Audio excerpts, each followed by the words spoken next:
Hello everybody. I have no idea how long this lesson is going to be. I have basically a lot of pictures and short stories to tell you.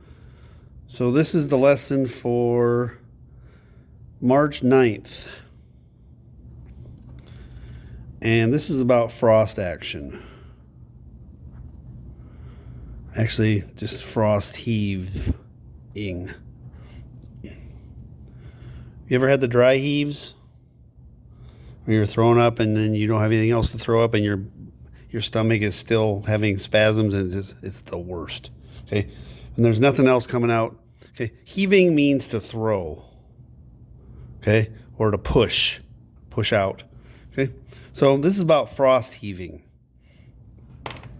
I'm going to pick up the camera and take you over to my computer because it's easier because I have a bunch of different pictures to show you.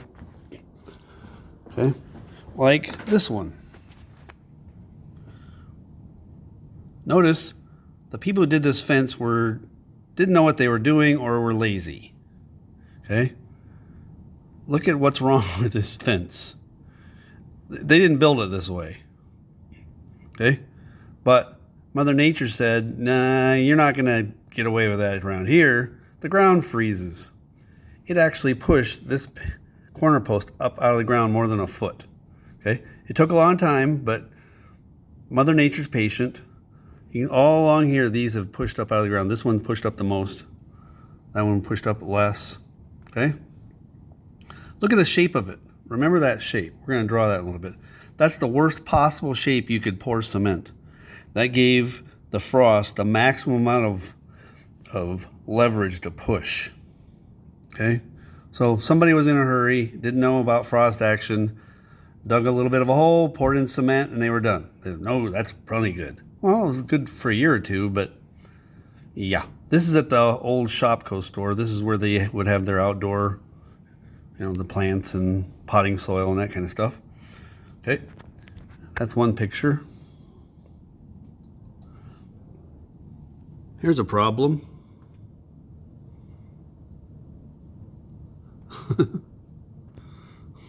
That's a problem.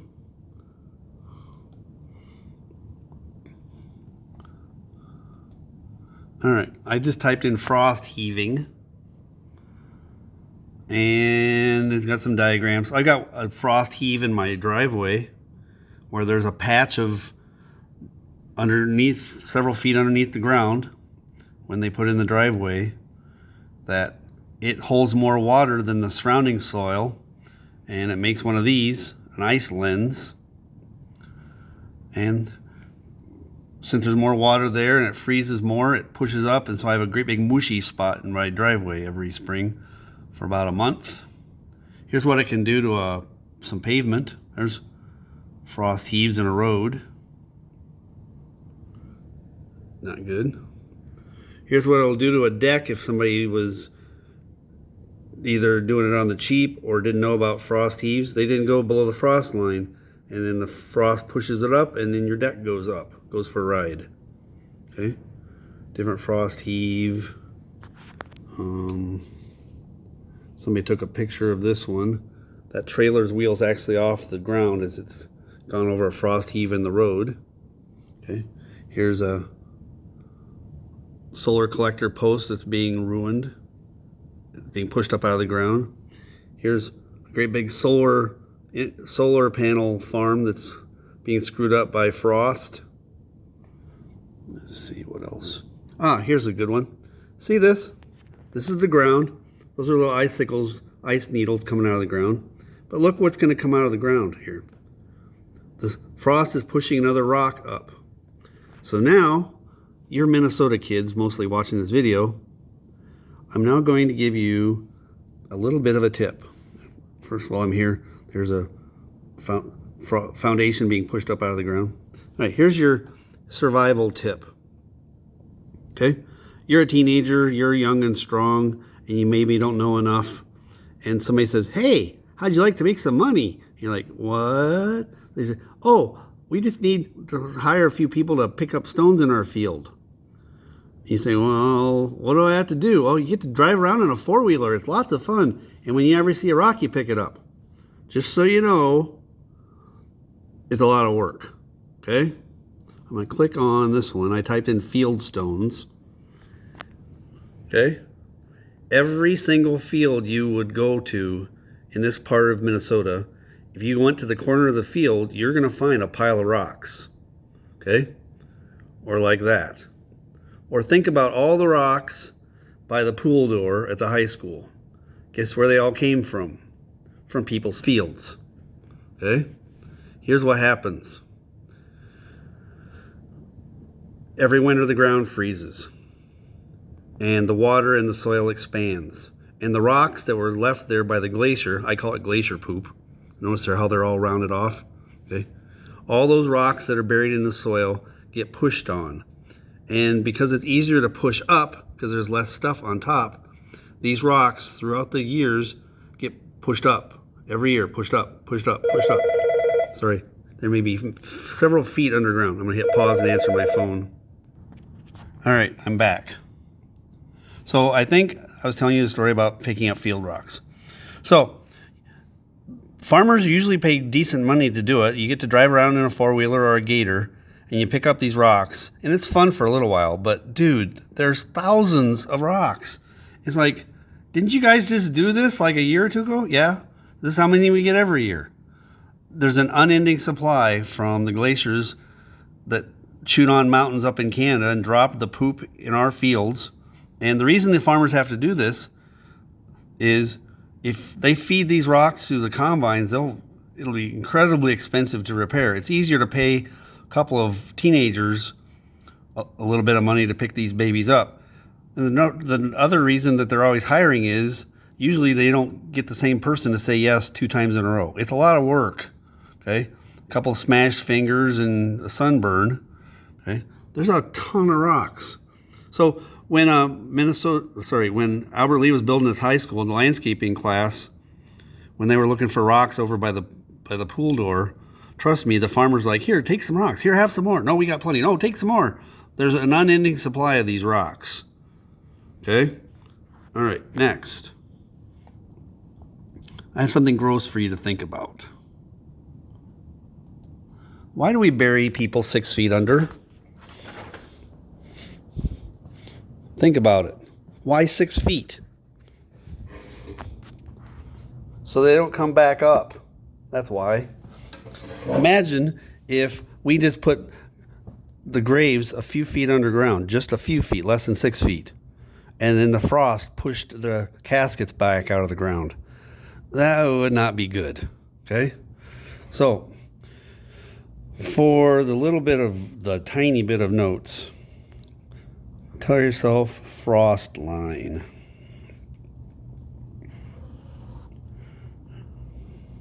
There's some grass, okay? It'd be dead grass in the winter. Okay, so in Albert Lee, it's 42 inches deep generally.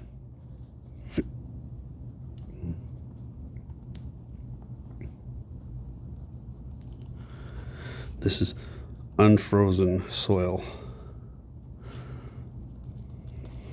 This is frozen.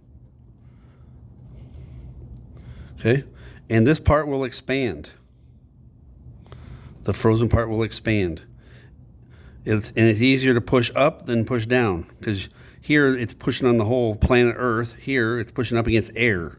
Okay, so rocks will work their way up. Winter after winter after winter, eventually they pop up out of the ground, and then you got to pick them up, okay, out of the field. Okay, 42 inches is the Albert Lee depth. If you go farther north, it's deeper, way deeper. Okay. What else am I going to tell you? Frost goes deeper where and when there is less snow. Less snow for insulation.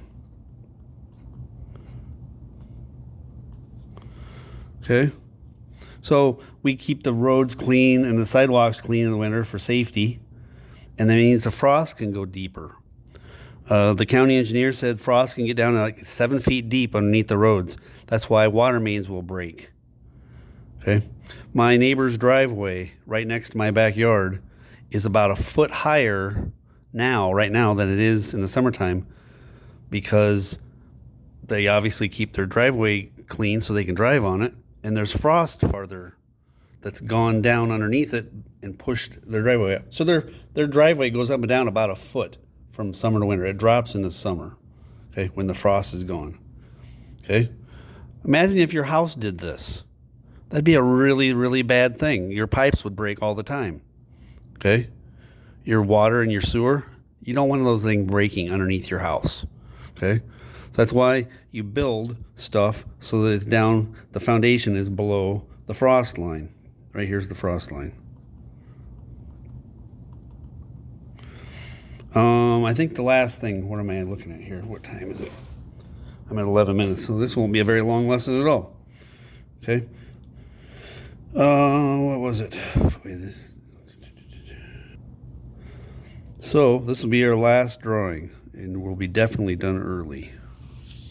Okay. We're going to write the right and the wrong way to do this. Actually, we'll do the wrong way first. Wrong and right. How to dig something, how to put something in the ground that you want it to stay put. Okay, so here, okay, so when we went on our mud walk, the example I used was if you decided to put in a basketball hoop on a pipe. Okay, so here's the grass.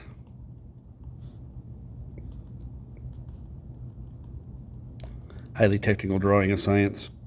Okay, and here's the frost line.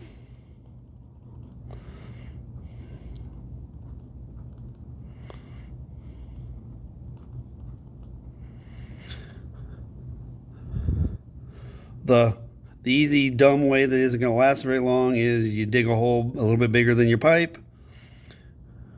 Here's your pipe.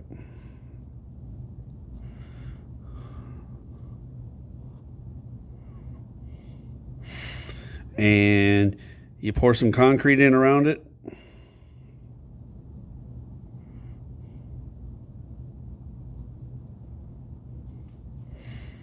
And call it good. The frost, if it gets underneath there, is going to push that out of the ground. Okay, here's the right way to do it.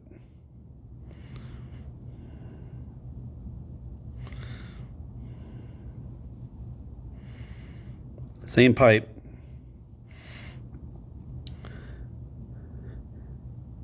Have a little bit of concrete down here, separate pouring. Takes more time. Okay, it might take me an extra day. Oh my! Well, it'll actually be done right, and then you want to do it again. Okay, so this is the separate footing below the frost line, and then you pour concrete or sand in around it.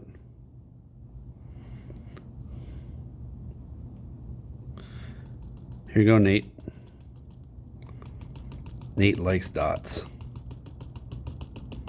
He's not the only one, but I like to pick on him.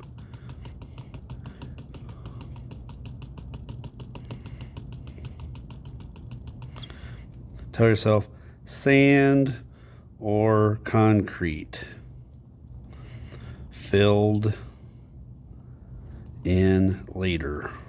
This will stay put. Okay? Because the frost isn't going to get under here and push. Okay? All right. I'm going to give you one more drawing, and you don't have to do it. You don't have to do this drawing. Okay? Optional drawing.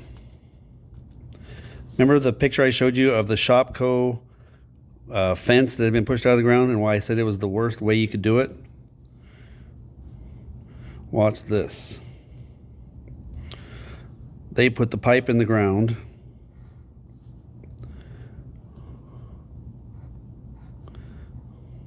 With like that much cement.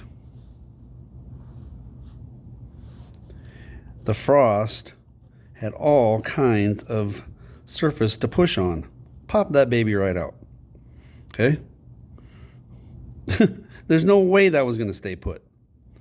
Now imagine if something important, like the foundation on your house or your deck. Decks are expensive. Then if you did it like this, a few years you're going to be redoing it. And then decks are really expensive when you have to do them again. All right. So that's all we have for the day. Be ready for the quiz on Wednesday if you're an A-Day kid. The B-Day kids already did it. All right.